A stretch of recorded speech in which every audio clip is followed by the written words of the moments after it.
महाभारत के कुरुक्षेत्र के मैदान में भगवान कृष्ण और अर्जुन के बीच जो गीता का ज्ञान है, वह जीवन, कर्म और मोक्ष की गहरी समझ देता है। चौथा अध्याय ज्ञान कर्म संन्यास योग ज्ञान और कर्म के बीच के रिश्ते को समझाता है और आध्यात्मिक ज्ञान का रास्ता दिखाता है। यह अध्याय ज्ञान का दीपक है जो हमें जीवन में उद्देश्य, संतुलन और आंतरिक शांति की ओर ले जाता है। जैसे हम इन पवित्र श्लोकों के माध्यम से इस यात्रा को शुरू करते हैं, हमें अपने भीतर की गहराई में जाने और ज्ञान, कर्म और वैराग्य की शक्ति को खोजने का निमंत्रण मिलता है। खुद को एक ऐसे ही युद्ध क्षेत्र में कल्पना कीजिए, लेकिन यह कोई भौतिक युद्ध नहीं, बल्कि आंतरिक द्वंद्व और इच्छाओं का युद्ध है। इस अध्याय की शिक्षाएं इन चुनौतियों से निपटने और विजयी होने के लिए कवच और मार्गदर्शन प्रदान करती है। यह अध्याय इस बात पर जोर देता है कि सच्ची मुक्ति कर्मों को त्यागने से नहीं, बल्कि स्पष्टता, ज्ञान और फल के प्रति आसक्ति से मुक्त होकर कर्म करने से मिलती है। कर्म और ज्ञान के इस नाजुक संतुलन के माध्यम से ही हम कर्म के चक्र से मुक्त होकर सच्ची आजादी प्राप्त कर सकते हैं। भगवान कृष्ण इस पवित्र ज्ञान की प्राचीन परंपरा का खुलासा करते हुए बताते हैं कि यह सबसे पहले सूर्य देव विवस्वान को दिया गया था, जिन्होंने फिर इसे ऋषियों की पीढ़ियों तक पहुंचाया।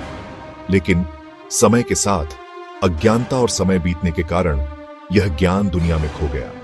धर्म की स्थापना और मानवता को मुक्ति की ओर ले जाने के लिए भगवान कृष्ण बताते हैं कि वे इतिहास में कई अवतार लेते हैं। ये दिव्य अवतार, जिन्हें अवतार कहा जाता है, जब भी धर्म में गिरावट और बुराई में वृद्धि होती है तब प्रकट होते हैं। जैसे सूरज अंधेरे को दूर करता है, वैसे ही ये अवतार दुनिया को ज्ञान से प्रकाशित करते हैं, अज्ञानता को दूर करते हैं और ब्रह्मांडीय व्यवस्था में संतुलन बहाल करते हैं। कृष्ण अर्जुन को समझाते हैं, अच्छे लोगों की रक्षा के लिए, बुरे लोगों के विनाश के लिए और धर्म की स्थापना के लिए मैं हर युग में जन्म लेता हूं। यह श्लोक इस बात पर जोर देता है कि दिव्य अवतारों का उद्देश्य केवल दुष्टों को दंडित करना नहीं है, बल्कि सभी प्राणियों को मुक्ति की ओर ले जाना है। ये अवतार हमें हमारे असली स्वरूप की याद दिलाते हैं और हमें धर्म के अनुसार जीने के लिए प्रेरित करते हैं। इस अध्याय की एक मुख्य शिक्षा कर्म और ज्ञान के बीच का गहरा संबंध है। भगवान कृष्ण जोर देते हैं कि सच्ची मुक्ति कर्मों को पूरी तरह से त्यागने से नहीं, बल्कि ज्ञान और वैराग्य के साथ कर्म करने से आती है। वे कहते हैं, जो कर्म में अकर्म और अकर्म में कर्म को देखता है, वह मनुष्यों में बुद्धिमान है।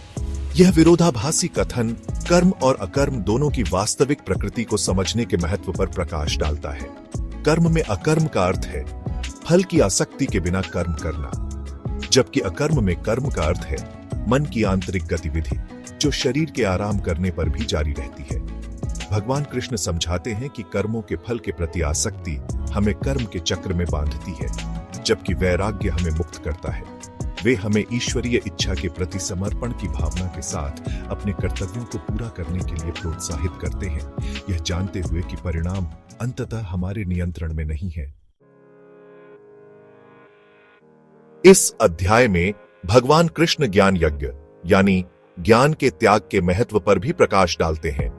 जिस प्रकार यज्ञ के दौरान पवित्र अग्नि में आहुतियां दी जाती हैं, उसी प्रकार हमें अपने अहंकार, इच्छाओं और आसक्तियों को ज्ञान की अग्नि में अर्पित करने के लिए प्रोत्साहित किया जाता है। वे कहते हैं, ज्ञान यज्ञ किसी भी भौतिक वस्तु के यज्ञ से श्रेष्ठ है। ज्ञान की खोज के माध्यम से हम अपने मन और हृदय को शुद्ध करते हैं, अज्ञानता, अहंकार और इच्छा की अशुद्धियों को जलाते हैं। यह आंतरिक त्याग किसी भी बाहरी अनुष्ठान या भेंट से श्रेष्ठ माना जाता है, क्योंकि यह सच्ची मुक्ति की ओर ले जाता है। यह श्लोक हमें किसी भी चीज से ऊपर ज्ञान और आत्म साक्षात्कार की खोज को प्राथमिकता देने के लिए प्रोत्साहित करता है, क्योंकि इस आंतरिक परिवर्तन के माध्यम से ही हम सच्ची पूर्णता और मुक्ति प्राप्त कर सकते हैं। भाग 5 मार्गदर्शन की तलाश, विनम्रता और जिज्ञासा के मार्ग को अपनाना। आत्म खोज की इस यात्रा को शुरू करने और सच्चा ज्ञान प्राप्त करने के लिए भगवान कृष्ण एक योग्य आध्यात्मिक गुरु से मार्गदर्शन लेने के महत्व पर जोर देते हैं। वे कहते हैं, प्रणाम, प्रश्न और सेवा द्वारा सीखो।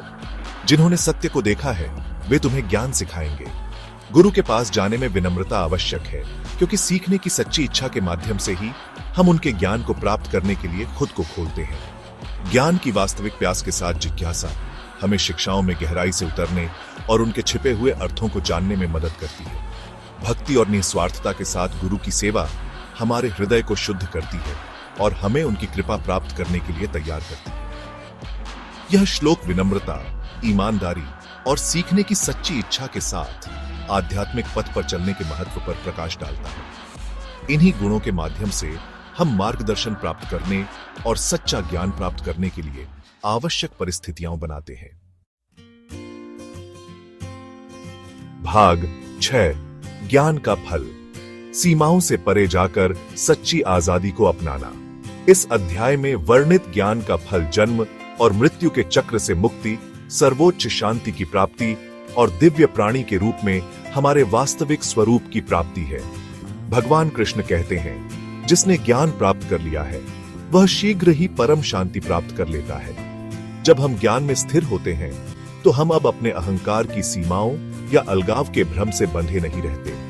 हम सभी प्राणियों के साथ अपने संबंध को पहचानते हैं और ईश्वर के साथ एकता और गहरी शांति का अनुभव करते हैं। यह श्लोक हमें ज्ञान की खोज के लिए खुद को समर्पित करने के लिए प्रेरित करता है, यह जानते हुए कि यह अंततः हमें हमारे वास्तविक स्वरूप की प्राप्ति और स्थायी शांति की प्राप्ति की ओर ले जाएगा। भाग 7 मुख्य श्लोक, आत्म साक्षात्कार के मार्ग को प्रकाशित करना। इस पूरे अध्याय में कई मुख्य श्लोक इसकी शिक्षाओं के सार को दर्शाते हैं। भगवान ने कहा, मैंने इस अविनाशी योग को सूर्य देव विवस्वान को सिखाया। विवस्वान ने इसे मानव जाति के पिता मनु को दिया और मनु ने इक्ष्वाकु को निर्देश दिया, हे भारत, जब भी धर्म का ह्रास होता है और अधर्म का उदय होता है, मैं स्वयं अवतार लेता हूं। जो कर्म में अकर्म और अकर्म में कर्म को देखता है वह मनुष्यों में बुद्धिमान है। प्रणाम, प्रश्न और सेवा द्वारा सीखो। जिन्होंने सत्य को देखा है वे तुम्हें ज्ञान सिखाएंगे। जिसने ज्ञान प्राप्त कर लिया है वह शीघ्र ही परम शांति प्राप्त कर लेता है। ये श्लोक अध्याय के मुख्य विषयों की याद दिलाते हैं। आध्यात्मिक ज्ञान की प्राचीन परंपरा, दिव्य अवतारों का उद्देश्य, वैराग्य के साथ कर्म करने का महत्व, एक योग्य शिक्षक से मार्गदर्शन लेने का महत्व और ज्ञान की परिवर्तनकारी शक्ति। भाग 8 गीता के ज्ञान को जीना, प्राचीन शिक्षाओं को आधुनिक जीवन में एकीकृत करना। भगवान गीता के 4 अध्याय की शिक्षाओं का हमारे आधुनिक जीवन के लिए बहुत महत्व है। भौतिकवाद, प्रतिस्पर्धा और बाहरी उपलब्धियों की निरंतर खोज में डूबी दुनिया में ये प्राचीन श्लोक आंतरिक शांति, उद्देश्य और पूर्णता का मार्ग प्रदान करते हैं। ज्ञान, कर्म और अनासक्ति, वैराग्य के सिद्धांतों को अपने दैनिक जीवन में शामिल करके हम अपने आप से, अपने काम से और अपने आसपास की दुनिया से अपने रिश्ते को बदल सकते हैं। हम अपनी जिम्मेदारियों को उद्देश्य और स्पष्टता के साथ निभा सकते हैं, यह जानते हुए कि हमारा सच्चा धर्म हमारे कर्मों के फल में नहीं बल्कि स्वयं कर्मों में निहित है। जिस प्रकार अर्जुन को युद्ध के मैदान में भगवान कृष्ण की शिक्षाओं में मार्गदर्शन और शक्ति मिली, उसी प्रकार हम भी अपने जीवन की चुनौतियों और विजयों से निपटने के लिए इन कालातीत श्लोकों से प्रेरणा ले सकते हैं। भाग 9 निष्कर्ष, ज्ञान और कर्म की अनंत यात्रा को अपनाना। भगवान गीता का 4 अध्याय, ज्ञान कर्म संन्यास योग, हमें आत्म खोज की गहरी यात्रा पर आमंत्रित करता है। हमसे ज्ञान प्राप्त करने, वैराग्य के साथ कर्म करने और अंततः दिव्य प्राणियों के रूप में अपने वास्तविक स्वरूप को महसूस करने का आग्रह करता है। इन शिक्षाओं को अपने जीवन में शामिल करके हम अपने अहंकार की सीमाओं को पार कर सकते हैं, स्थायी शांति का अनुभव कर सकते हैं और एक अधिक सामंजस्यपूर्ण और जागृत दुनिया के निर्माण में योगदान दे सकते हैं। ज्ञान और कर्म का मार्ग एक सतत प्रक्रिया है, आत्म साक्षात्कार और आध्यात्मिक विकास का एक आजीवन साहसिक कार्य है। हम सभी साहस, विनम्रता और अपनी सर्वोच्च क्षमता के साथ जीने की अटूट प्रतिबद्धता के साथ इस यात्रा को अपनाएं।